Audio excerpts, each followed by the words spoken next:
中国其实对乌克兰跟俄罗斯都有相当的影响力。这28点要求让美国来说服乌克兰不够，还需要中国来帮忙。因为乌克兰未来的重建，中国早就已经准备好要怎么帮忙，实质的协助、贷款协助、派专家去协助他的重建。今天为什么川普希望在达成这临门一脚的和平计划，能够让俄乌双方都能够签署？习近平他是会有很大的影响力。是来自华府智库德国马歇尔基金会的印太计划主任。这位对台海局势也非常了解的专家葛莱伊，他也分析说，川习这次通话呢，是正值美国针对结束俄乌战争提出这个28点和平计划，很快就做出了一个通话。那川普很可能为了寻求战争结束也透过习主席打给来的电话呢，顺便来问一下，有没有办法来一起帮助这个劝和俄罗斯劝和普丁啊？毕竟这个中俄关系如此之好，这一起来劝效果更好。那《纽约时报》也分析作为互惠，那习近平当然也可能提出，我可以帮你劝俄罗斯，当然你美方当然也要跟我做出保证，在台湾问题上你的态度是什么，或者是我们在关税贸易上你是不是能做一些让步呢？等等的。所以这28点和平计划一经公布之后，我们虽然看主要的4大势力，包含乌克兰、包含俄罗斯、包含美国、包含欧盟，都在针对这个28点在做一些删删减减、改变，改到19点等等，我们节会也会讨论。但是中国看起来是个局外人，但特别是能够透过这份计划的表态，跟美国这边来换取一些利益的机会。干哥你怎么分析？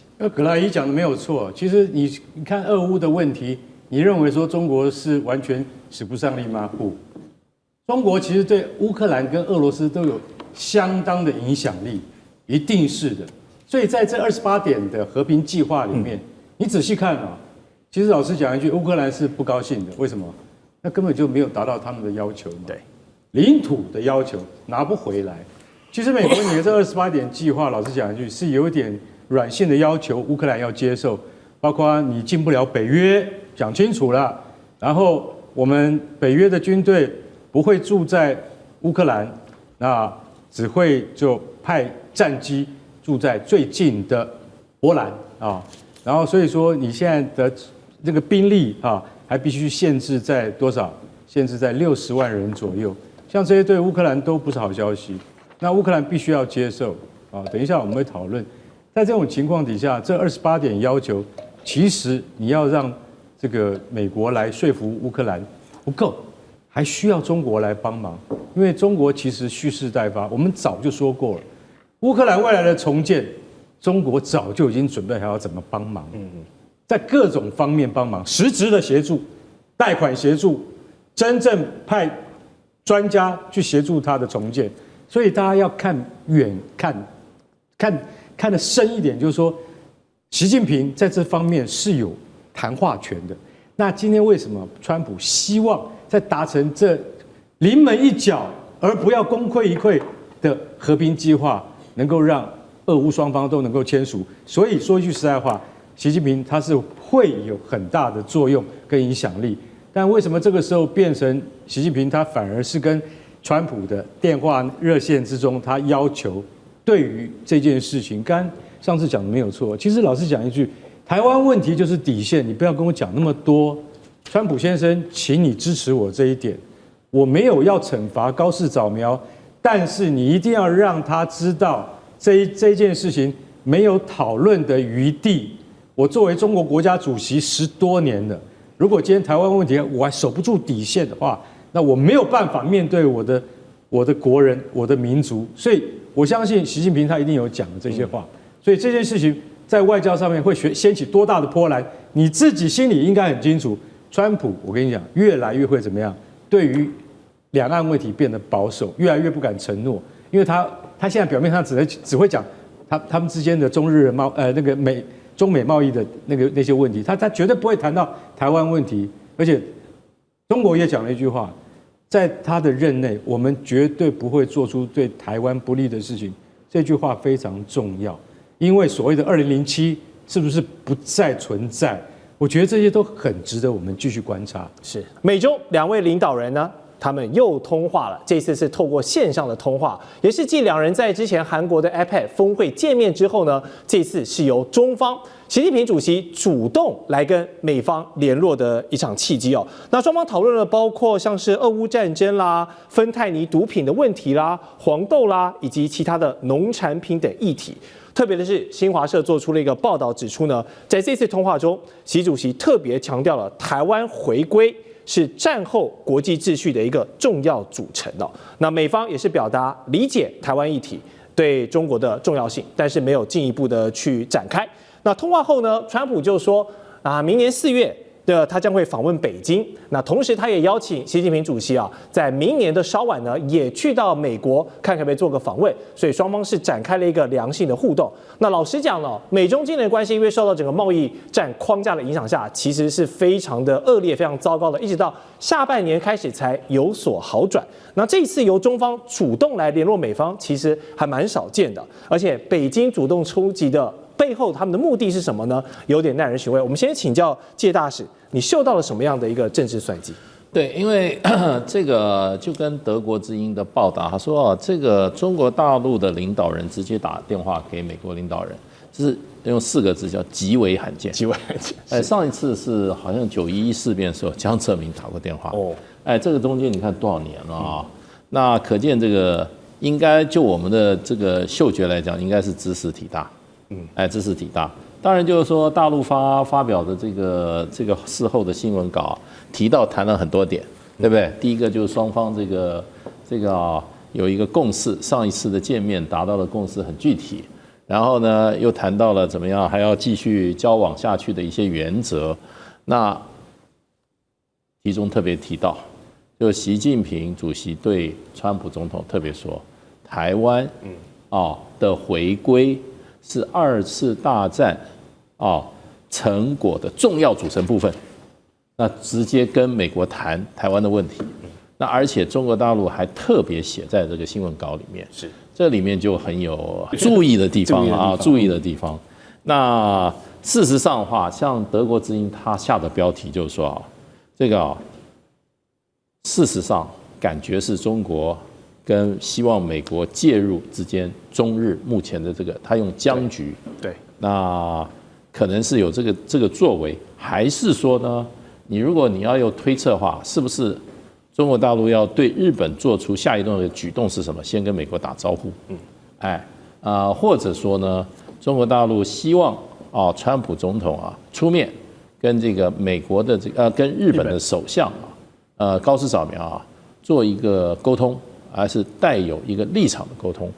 那或者就是说，第三个就是请美国的总统，接下来可能请美国的川普总统来做目前中日僵局的一个调解人，就你要给他一个目标对，那是不是如此？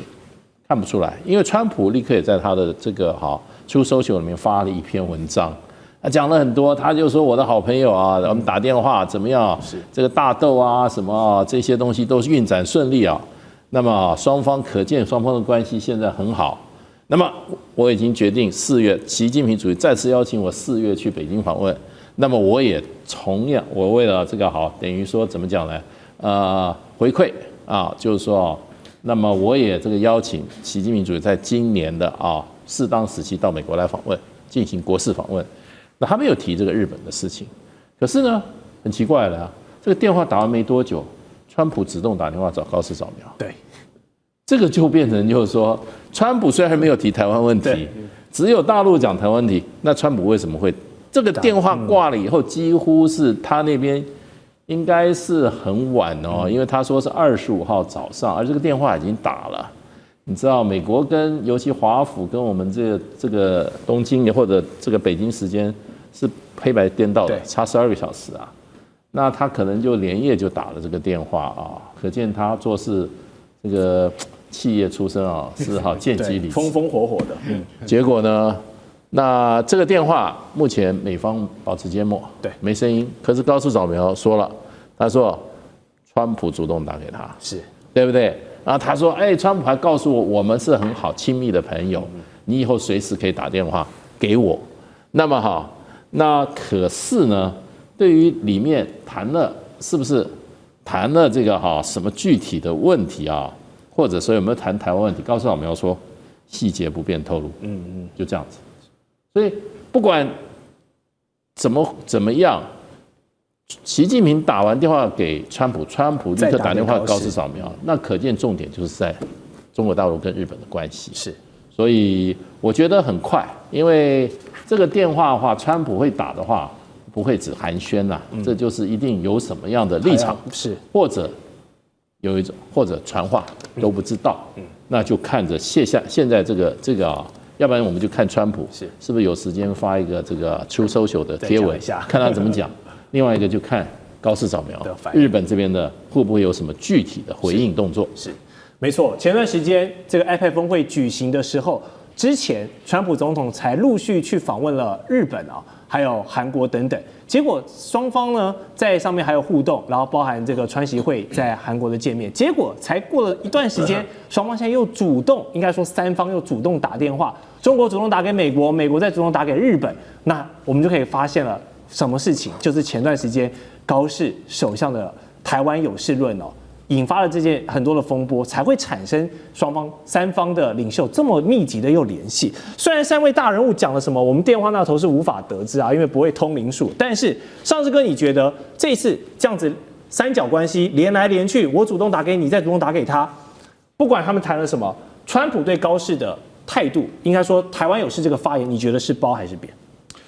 现在我们看，主要我们来细细来算一下时间啊，因为这2通电话都是太罕见了，非常非常罕见，所以我们必须要把它的时间序。首先呢，我们已经确定习近平是在11月24号的深夜，非常深夜哦。为什么这样讲？因为习近平一打完电话，在新华社马上就发布了这个部分的消息。最早美国还没有新华社发布，所以呢之后我们再看，在接下来的部分是川普打给这个高市扫描是什么呢？它是富士新闻网的一个独家消息。富士新闻网独家消息大概约莫6、7个小时之后的，也就是我们今天录影时间的今天清晨。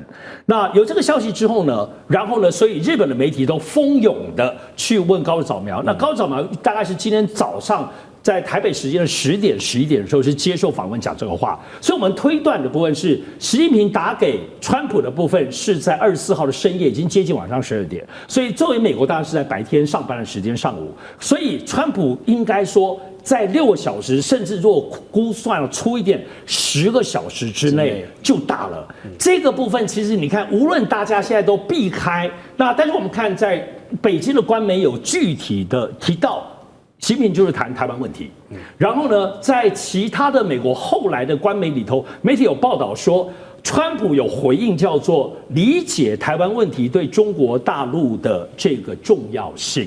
也就是说，他虽然没有附和习近平在台湾回归中国在历史上的这样子的语调，但是呢，我们看到川普并没有挺台湾哦，他基本上是比较柔和的回应的这个习近平，但是他的动作是风风火火，直接打给高市扫描。对，我想我们现在回过头来看，目前我们在看的仿佛都觉得现在是中日在对抗，而且在每天外交的堆叠，包括经贸的制裁，终于王牌出现了，最后的大老二打出来了，就是习近平谈。他虽然没有直接谈日本，没有直接点名高市扫描，但是把台湾问题点出来了，而且是在中美当中这个框架。我们要看是这样，通常来讲，中美之间有非常大的问题，全北京都会看一个叫北平风的一个中共大陆官媒的评价，所以马上其实就有这个评价，他写的叫做关键时刻一通电话，里头就具体指出。在习近平的这通电话是干嘛呢？他提到的不是对日本，而是主要是台湾问题。他提到整件事情中日，我们现在看是中日在搏斗，但不是。他强调的中国在强调就是台湾问题，不是高市扫描要惩罚你，高市扫描你是个坏蛋，不是，是台湾问题是不可逾越。不可以试探的红线，也就是我们回过头来，其实没有改变。习近平在2023年，当时到旧金山，对当时的拜登亲口就讲了，中美关系，台湾问题是中美的最敏感、最首要、最关键，而且后来再补充说是红线跟底线。这个态度是延续到整个2024年中美关系的调性。所以在川普上任之后呢，还没有机会重复有关于中美关系对台湾问题的定调，我们看到这一次，其实习近平不只是把这个调性重新指出了，这是中美关系，而且还谈到了历史这件事情。所以我觉得现在是最重要的，就是说，川普，我想他们也不是笨蛋，当然知道习近平的部分的潜台词的用意，所以呢就立刻打了电话。当然这里头真的是要高市早苗要收回吗？对，要道歉吗？我认为不认为。我认为我们可以看到最新、最后、最 latest 的北京方面的要求是，北京方面要求日本。要针对于日本所说的，日本政府都是一贯立场。好，北京说，那你的一贯立场是什么？你再说清楚，不要含含糊糊。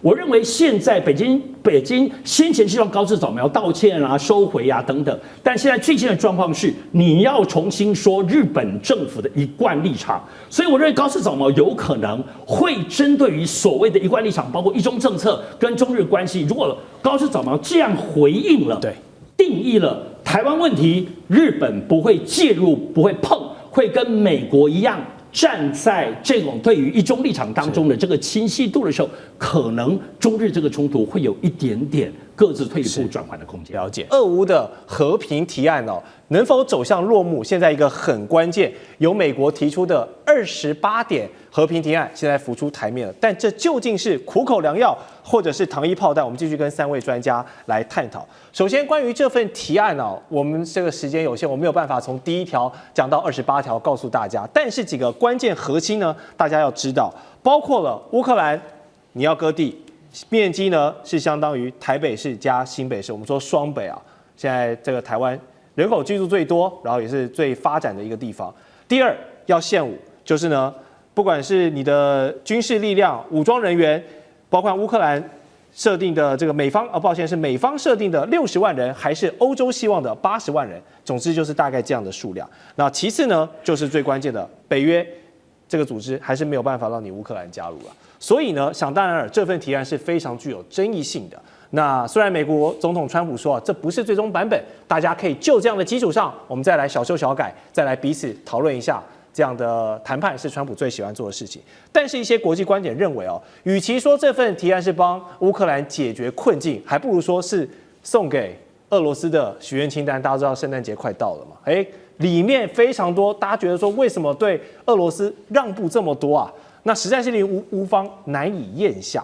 那川普却不太满意，他认为说，我都已经帮你到这个份上了，感觉现在基辅跟泽连斯基是有点不知感恩的但真的是这样吗？想问一下蔡委员，如果这一签下去，泽连斯基总统是不是丧国禄权这个标签就变成他的历史定位了？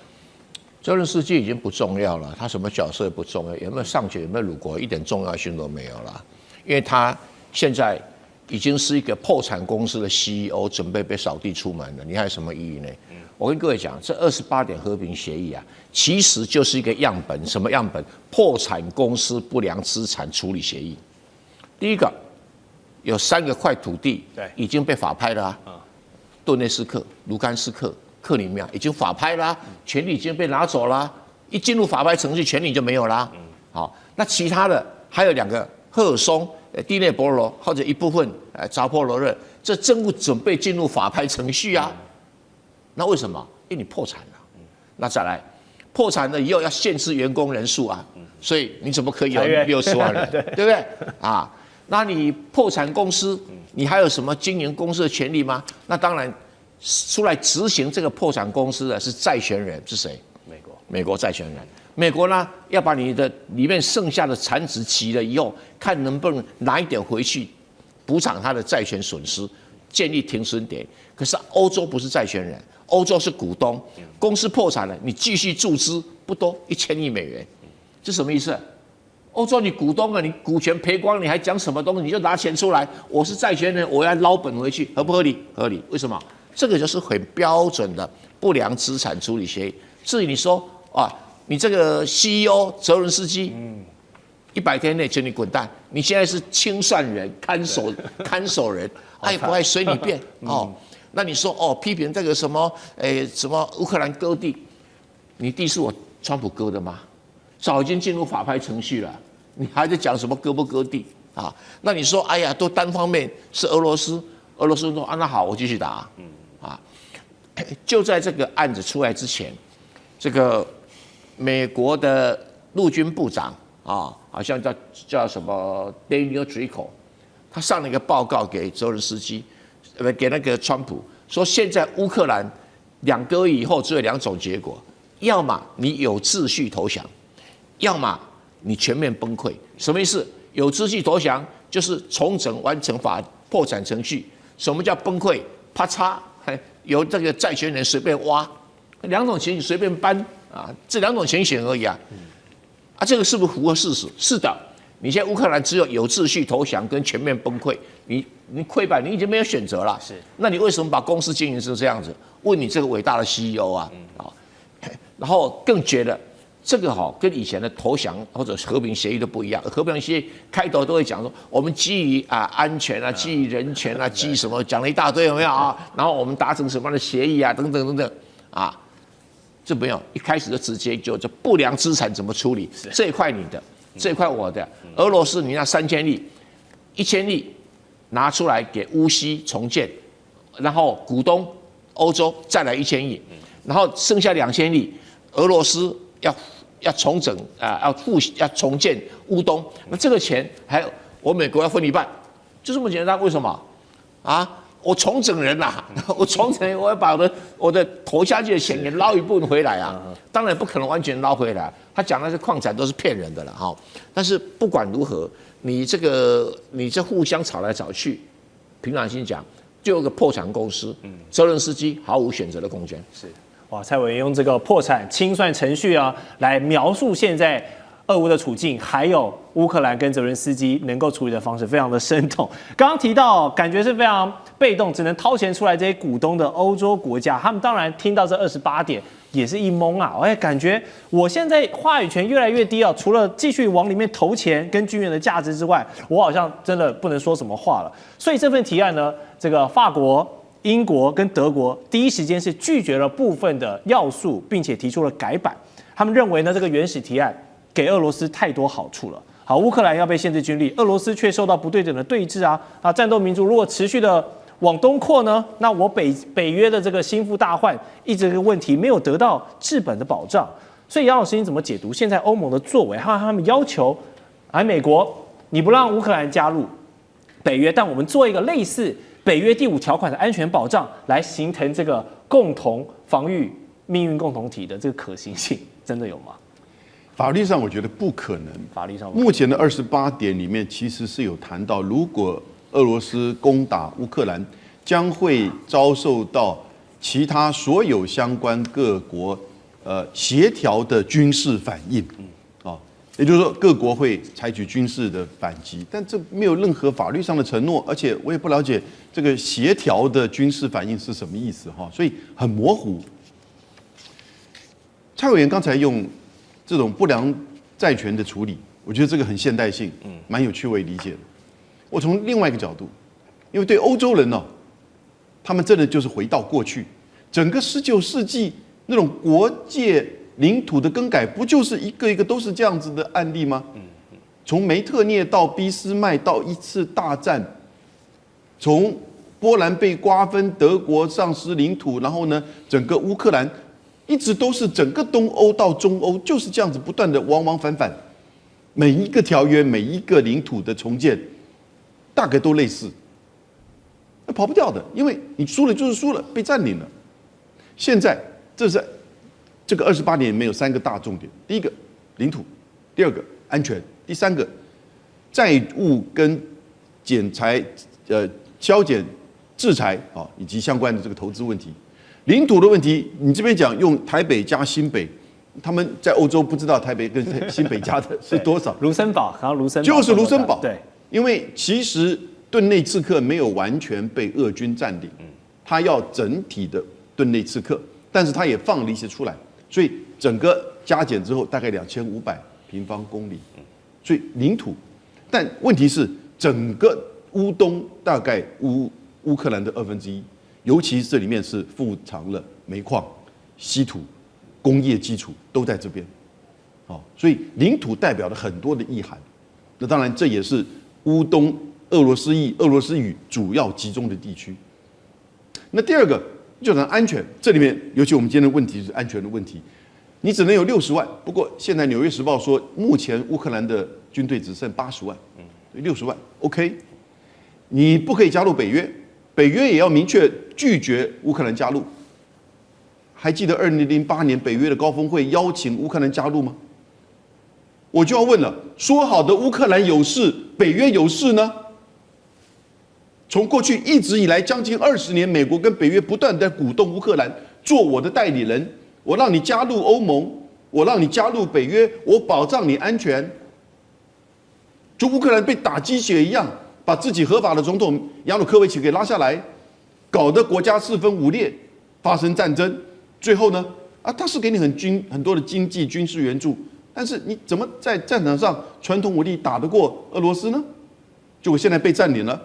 你面临到再一次19世纪领土丧失的这样一个重演，跑不掉的了。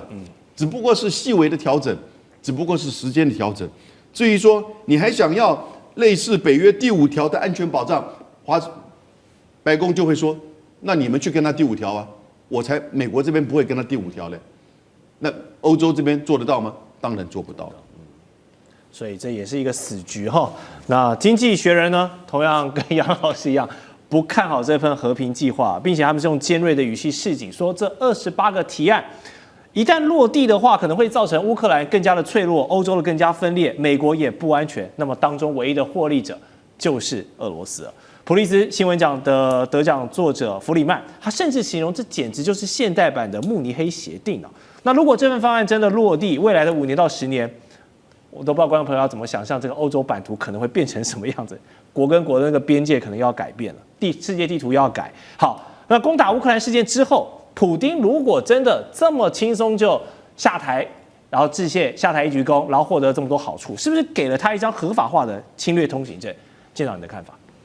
我们来讲到说这个傅里曼讲的这个有关于慕尼黑协定的部分啊，其实就是1938年所有的列强通通同意了德国兼并这个苏代德地的这个部分啊。那但是现在呢，好像是英国、法国以及德国突然有了那个他的正义感，说要帮这个乌克兰出头啊，但是可能吗？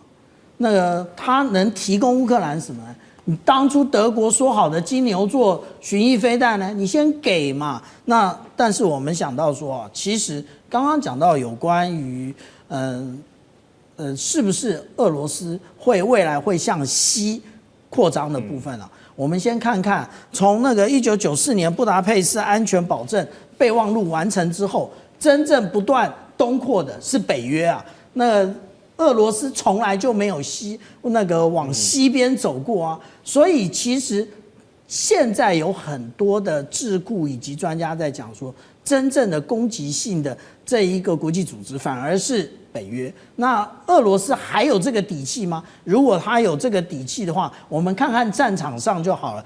T-72的这种老旧的主战车都被拉到第一线了，那代表什么？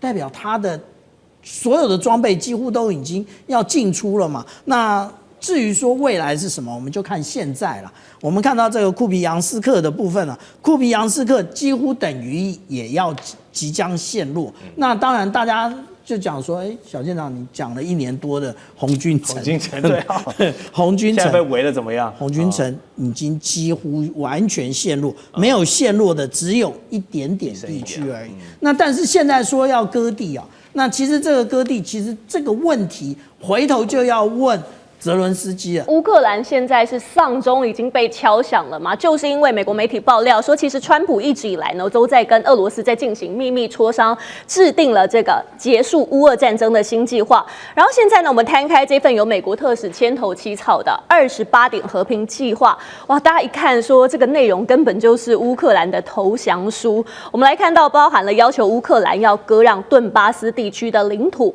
还有武装部队的规模直接砍半，而且要放放弃长程5G。再来呢，包含了从语言跟宗教下手，说要承认俄语是官方的语言，还赋予俄罗斯东正教官方的地位。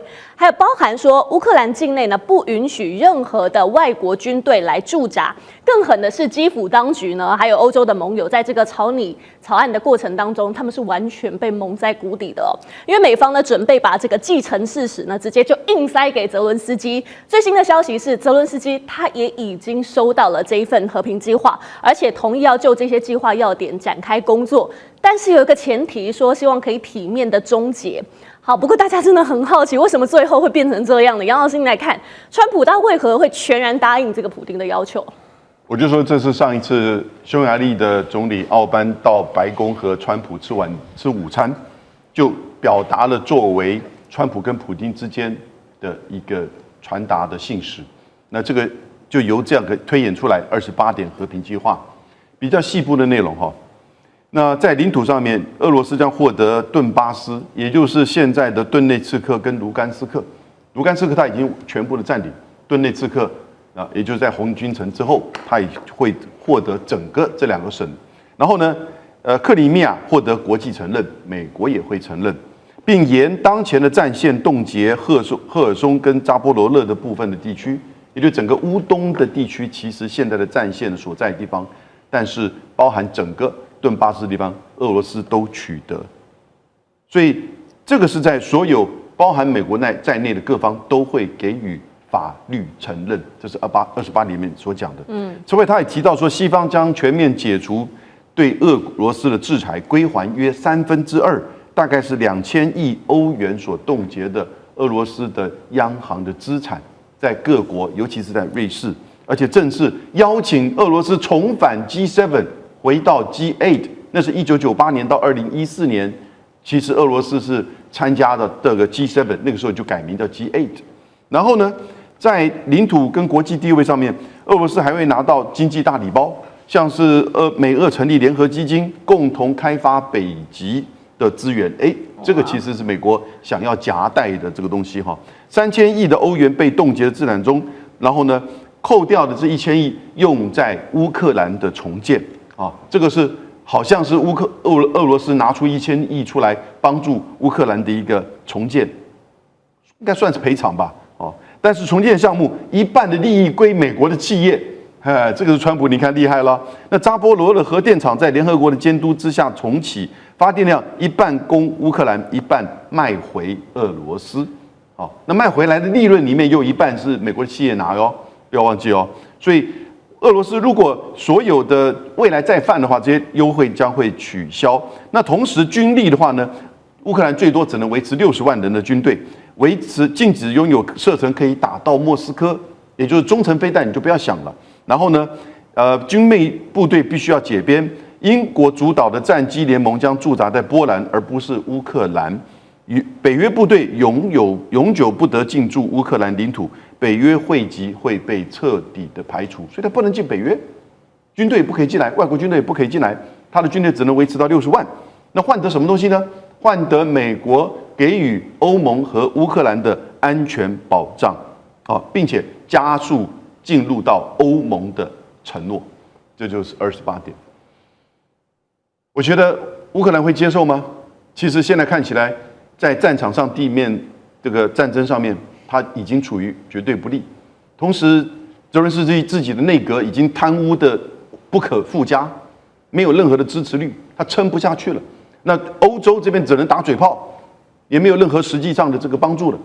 川普就是拖到后来，让整个战场乌克兰到欧洲，你的窘态完全呈现。那这个时候呢，当然就2个大老板、2个大哥就拍板校定28点。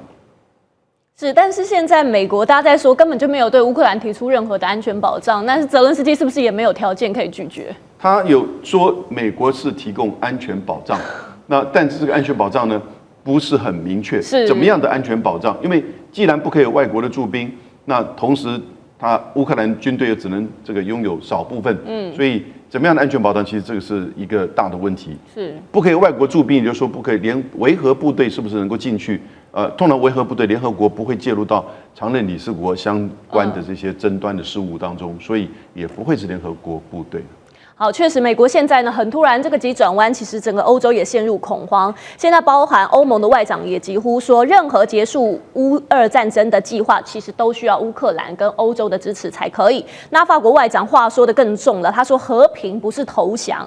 波兰外长也痛批说，不应该限制乌克兰的自卫能力，受到限制的应该要是侵略者。好，现在您看到包含我们刚刚提到的欧盟啊、法国、西班牙、波兰这些外长纷纷都跳出来，大家在观望。张军，你来看，这是他们很害怕失去挡在俄罗斯面前的这个缓冲区吗？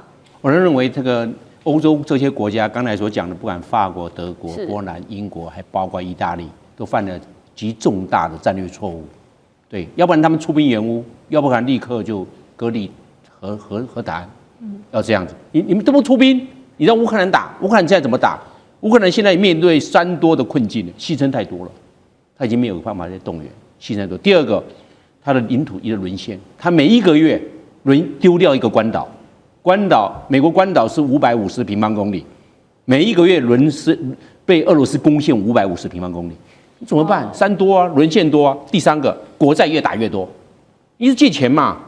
你乌克兰也没有办法卖石油，你卖那些谷物是没有用的，那能够卖几个钱？你3多你怎么办？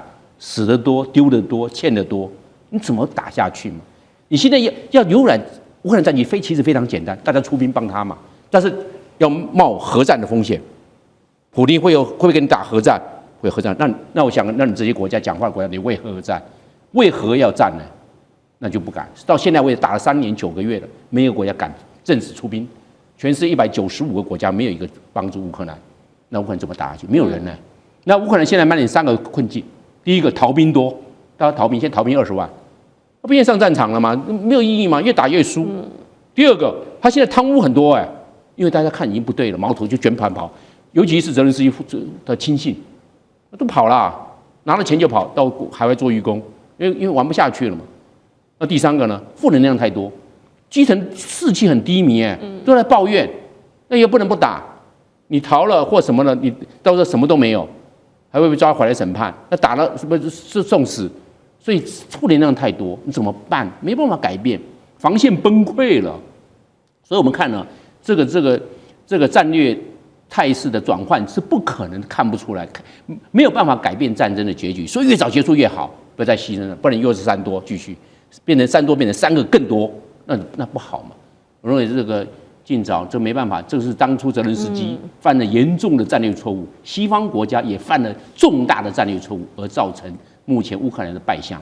是好，回到战场上，我们又来看到俄军在前线传出的捷报，因为现在战场形势几乎是完全一面倒向了俄罗斯。我们来看到俄军他动用476架的无人机，还有48枚的飞弹，锁定了包含能源、交通设施，发动很大规模的空袭。那俄军的总参谋部呢也宣布说，已经完全控制了战略重镇，包含了库皮扬斯克，还有在红军城也都有重大的进展，甚至俄军的官兵已经在当地展开常态化的巡逻。那反观乌克兰呢，现在不但是前线连失利，而且刚刚呢，其实来宾也都帮我们提到了爆出很惊人的贪腐丑闻。匈牙利外长就直接说，其实乌克兰它就是存在战争黑手党，还有腐败体系，所以也就是说，这个援助的钱根本你没有办法用到刀口上。好，李将军回到战场上，你帮我们看到现在前线很崩溃嘛？那刚刚提到后方又是贪腐被美国抛弃，那现在乌克兰面临这个3重危机，那战场上现在的战况到底有多严峻？